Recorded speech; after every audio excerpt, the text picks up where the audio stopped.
Bueno, buenas tardes. Muchas gracias, Rosa, por la invitación. La idea de esta conferencia es mostrar un poco con un enfoque práctico una toxicidad frecuente en nuestro medio como es el amoxiclavulánico. Desde el advenimiento de las resistencias a las beta-lactamasas, la combinación de la amoxicilina, penicilina sintética más el clavulánico ha sido uno de los antibióticos más prescriptos, no solamente en nuestro medio, sino a nivel mundial. Es un antibiótico, como ustedes saben, es un antibiótico de amplio espectro y con una frecuente utilización, ya sea para infecciones respiratorias se utiliza muchísimo, en la esfera otorrinolaringológica también, en las infecciones urinarias, infecciones de piel, que ahí no está escrito, y también los odontólogos lo utilizan muchísimo como profilaxis dentro de lo que es las cirugías odontológicas. Generalmente es un fármaco, una combinación bien tolerada, no da demasiados efectos secundarios y está presente en el mercado desde hace más de 30 años.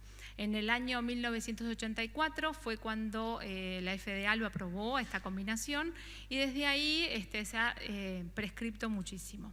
Si bien en el 84 fue cuando se aprobó, a poquitos años después, a 4 años después, ya empezaron a aparecer reportes de casos en donde mostraban la toxicidad hepática por esta combinación.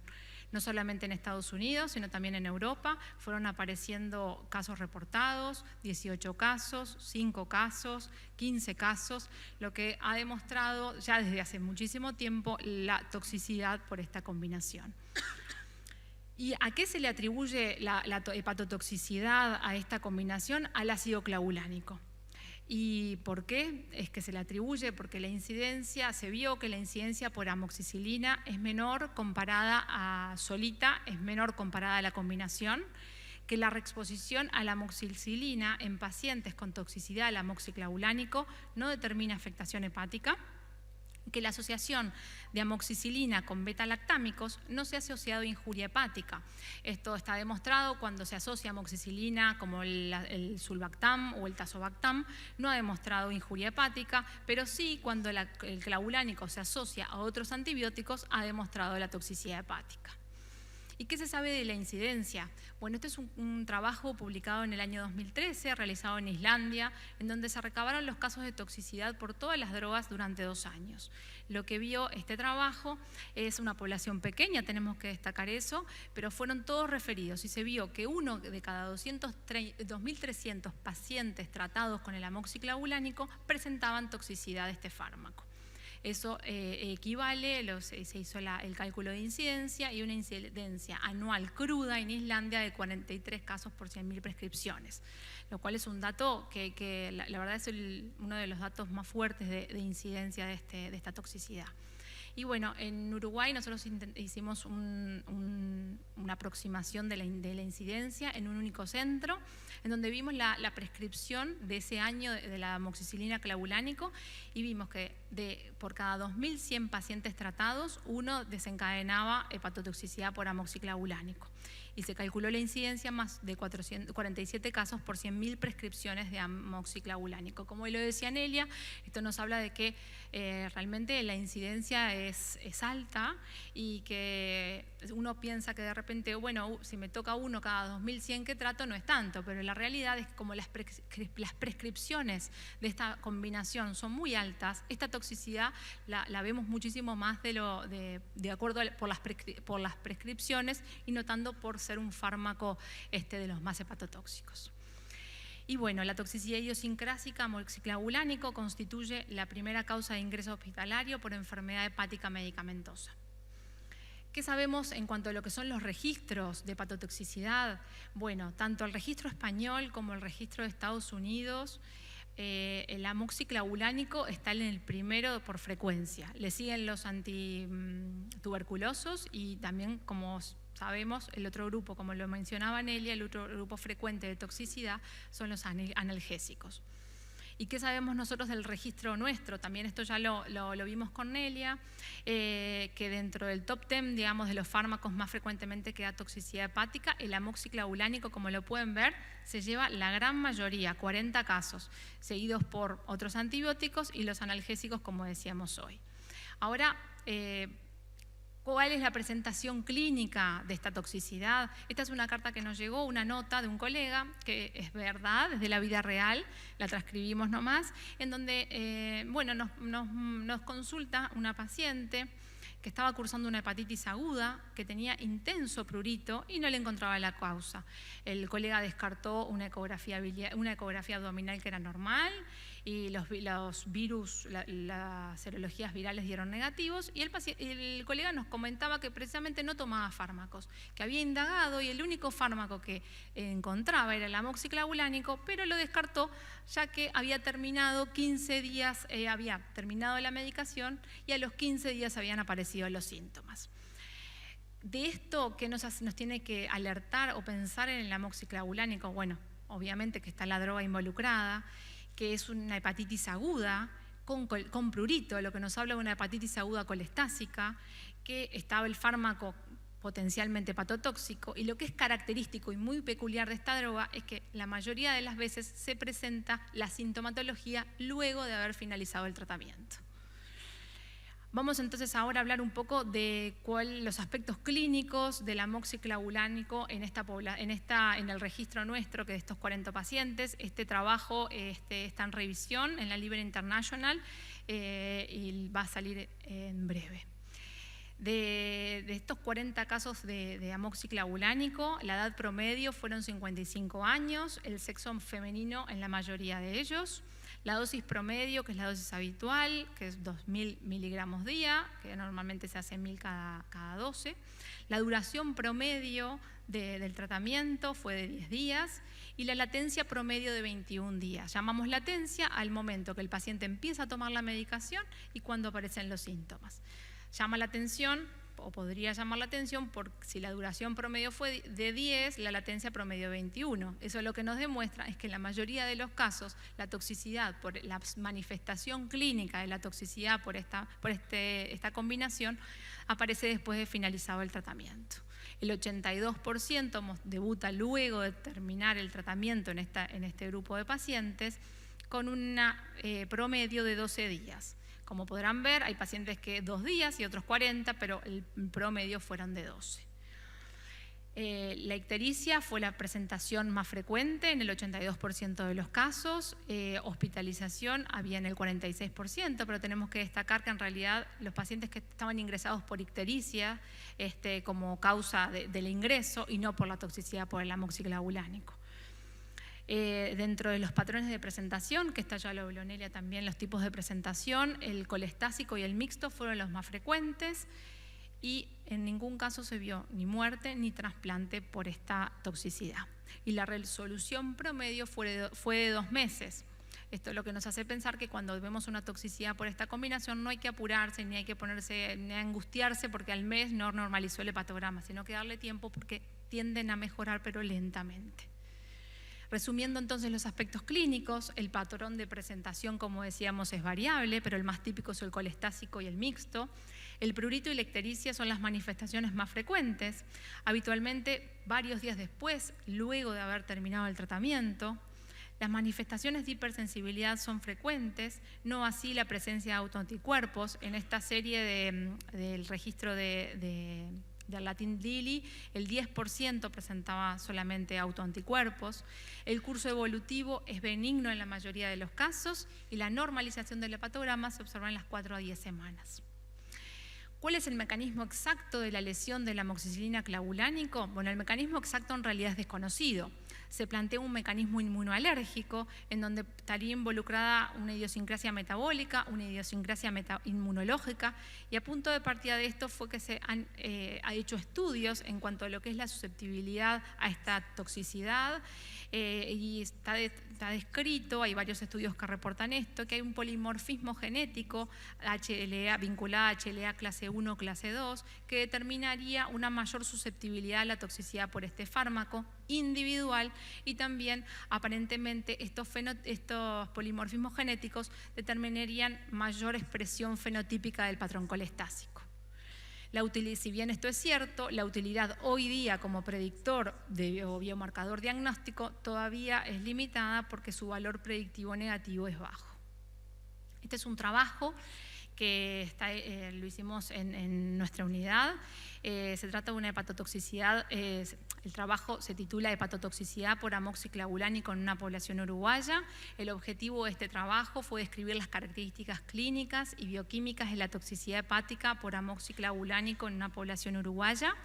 Es un estudio descriptivo desde 2002 al 2018, en donde se incluyeron todos los casos de hepatotoxicidad por amoxiclavulánico aceptados por el Latin DILI.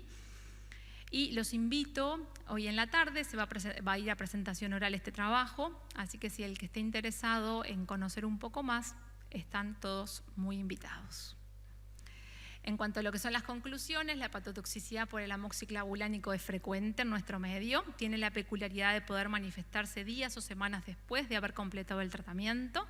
En la mayoría de los casos la evolución es a la resolución. Y bueno, conocer su potencial hepatotóxico y su perfil de presentación creemos que es fundamental para el diagnóstico y también para evitar una reexposición. Muchas gracias. Muchas gracias, Daniela. Bueno, tenemos, ya que estamos súper puntuales, tenemos 10 minutos para preguntas del público o alguna acotación de alguna de las integrantes de la mesa.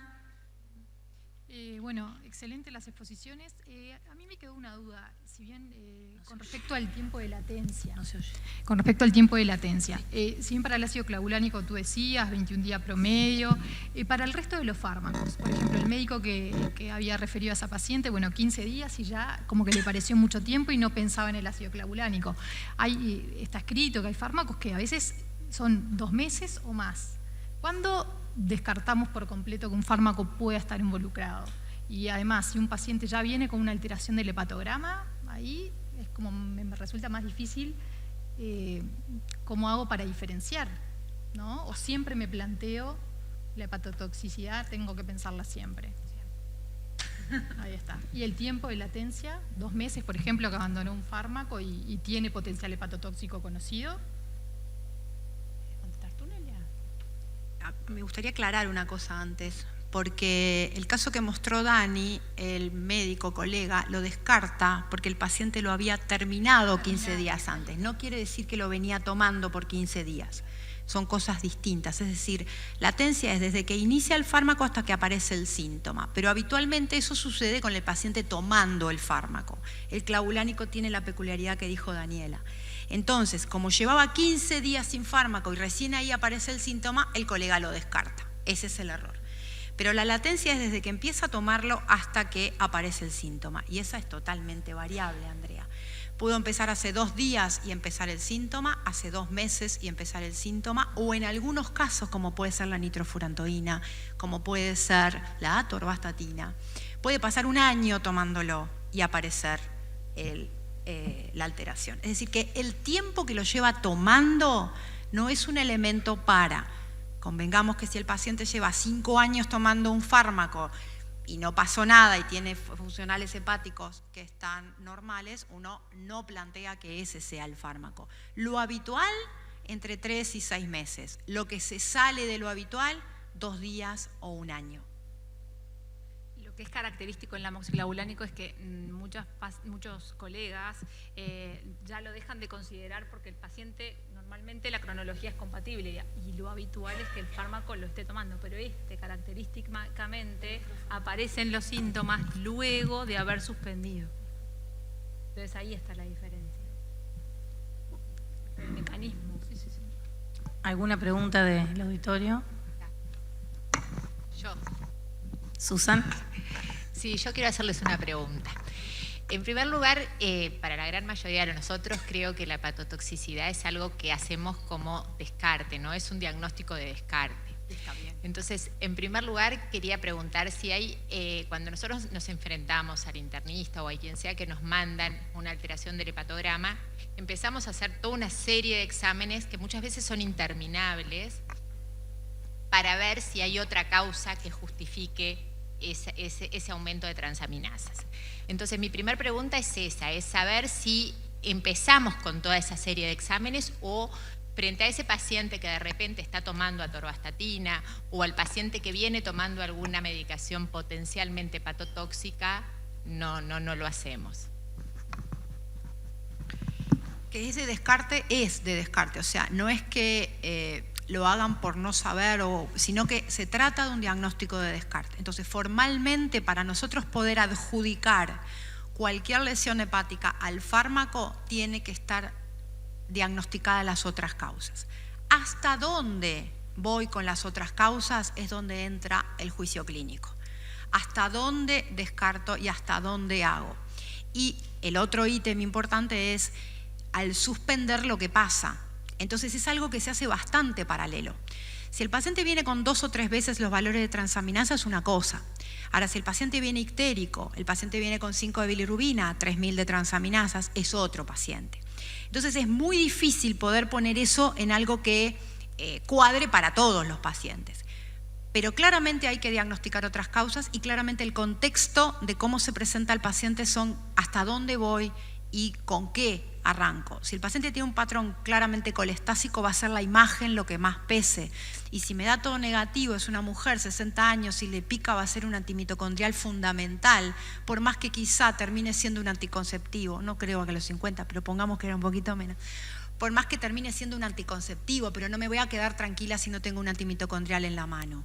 Si la forma es una forma aguda, ¿sí?, probablemente sea muy importante contar con la serología viral, la que todos hacemos, la A, la B, el citomegalovirus, el Epstein-Barr, pero el E no nos puede faltar y tenemos que tratar de que no nos falte.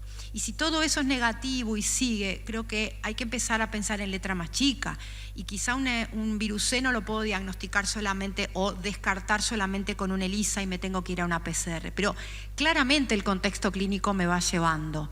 Si es una mujer, tiene muchos elementos de autoinmunidad, tiene otras patologías autoinmunes, ojo, la hepatitis autoinmune también es frecuente. Quizás mucho menos un Wilson. No lo descarto, pero no es lo más habitual que tenemos. Y si lo que estoy viendo son valores de 2 o 3 de transaminasa, con más calma.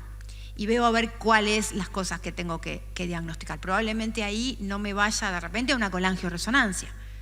Esa es un poco la idea, pero que es de descarte, aun cuando quitado el fármaco evolucione bien. No nos podemos quedar solo con eso, porque una vez que hacemos esa adjudicación, lo más importante es que el paciente no vuelva a tomar el fármaco. Y cuando se trata de un antibiótico, las opciones son muchas, pero a veces nos enfrentamos a fármacos que el paciente necesita y es muy acotado el pool que le queda. Entonces, el adjudicarlo bien, o sea, tiene un doble riesgo, ¿no? El no adjudicar o el adjudicar de más. Entonces, el descarte es importantísimo. Yo creo que eso que preguntaba Susana y que vos le contestaste claramente, tiene que ver con evaluar los factores de riesgo individuales del paciente. Si viene un paciente con una alteración del hepatograma, tiene antecedentes, por ejemplo, de adicción a drogas endovenosas, ese es un paciente. Y la droga que consume es una droga de tipo A, como decís vos, que es claramente conocida hepatotóxica, o es una de las drogas que no está, digamos, dentro de lo más frecuente de hepatotoxicidad, ¿no? Evaluar ahí. Nos queda un minuto. A mí me gustaría preguntar algo. Ya que el registro es tan importante para el autoconocimiento del problema, me gustaría saber cómo hacemos ante la sospecha de hepatotoxicidad en un caso para referirlo al registro, para contactarnos con el registro. ¿Cómo hacemos? Lo que hacemos habitualmente es recibimos la llamada, básicamente porque en general se está viviendo el paciente y genera bastante inquietud. Lo tratamos de resolver. El registro tiene un protocolo de llenado, que es el llenado de los laboratorios básicos, y lo analizamos. Si todo sigue como es y se diagnostica todo y se descarta todo, el paciente puede perfectamente quedar incluido y nosotros mandamos eso a evaluación a Málaga, o sea que simplemente el contacto. O sea que ante un caso de estos, contactarse con ustedes, ¿verdad? Para el que quiera y es tremendamente bienvenido. Ya ven lo que es la representación de Uruguay en Latinoamérica en este registro y vos, Carlita, sos una de las que registra bastante. Más o menos. Bueno, Rosa, queda una pregunta de Manuel. La hacemos. Manuel, adelante. Gracias. Bueno, felicitaciones Nelia y Daniela por las presentaciones, muy buenas. 2 preguntas cortitas. Una es, ¿qué utilidad clínica o pronóstica tiene el hecho de diferenciar si el patrón de daño es hepatocelular o colestásico? Bien dijiste en la presentación que si es colestásico tal vez te lleve a hacer algunos estudios diferentes. Y la segunda, también con respecto al pronóstico, existe el DILI crónico, aquel DILI que no resuelve en el tiempo. ¿Qué impacto puede tener si hay por ahí series largas que han seguido estos pacientes? ¿Cómo les ha ido, no?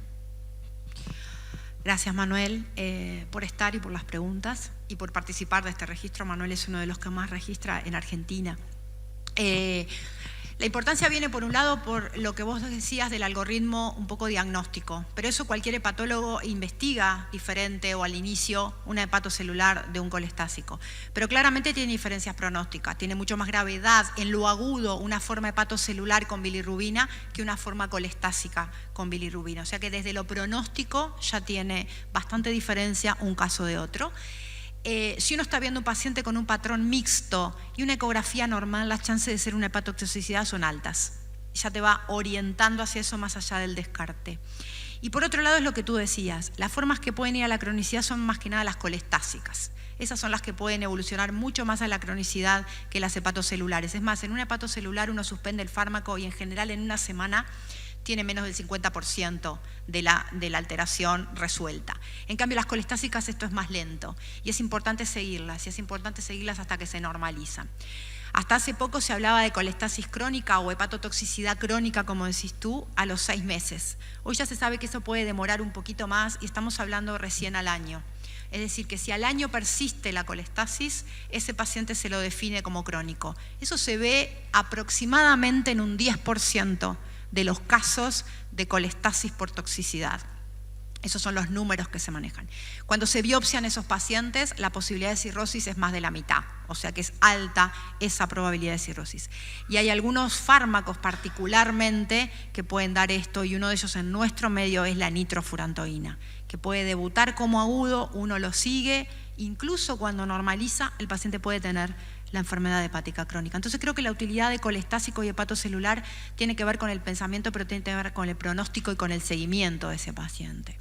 Demora más el colestásico en mejorar, pero puede ir a la forma crónica, puede ir a la ductopenia, ¿sí?, al síndrome de evanescimiento de los ductos, mucho más que el hepatocelular, y puede ir a la cirrosis. Bueno, en función de la hora, lamentablemente tendríamos muchas más preguntas, pero tenemos que cerrar. Sí. Yo quería dar un mensaje, antes que cierres. Bueno, dale, vos. pasalo.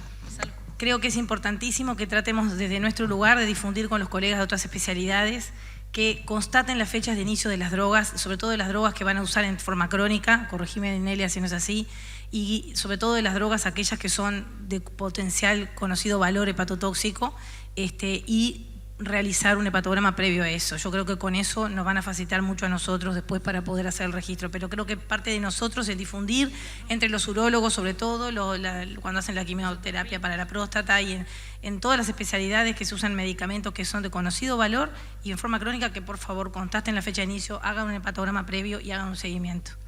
Bien, no, lo que quiero hacer es simplemente cerrar esto y decir que Nelia y Daniela, ojalá que esto sea el comienzo de un camino para recorrer juntos otra vez. Me gusta tenerlas acá y creo que hoy sí, estamos por lo menos en un rato el hígado juntos, todo el hígado. Y la realidad es que un poco en ese afán de crecer juntos, que es lo que nos hemos planteado y lo hemos hablado en aeropuertos y en un mano a mano siempre, creo que una de las cosas que podemos comprometer en esto es, ustedes hablaban recién, tú lo mencionabas Nelia, de actividades de videoconferencia a través de ALE. Bueno, estamos teniendo un buen vínculo con ALE, creo que puede ser una oportunidad para poder establecer ese vínculo, porque creo que todos necesitamos aprender de esto y es el momento de plantearlo. Hoy tenemos acá a Manuel y creo que el compromiso podemos a través de él intentar establecerlo si ustedes están de acuerdo.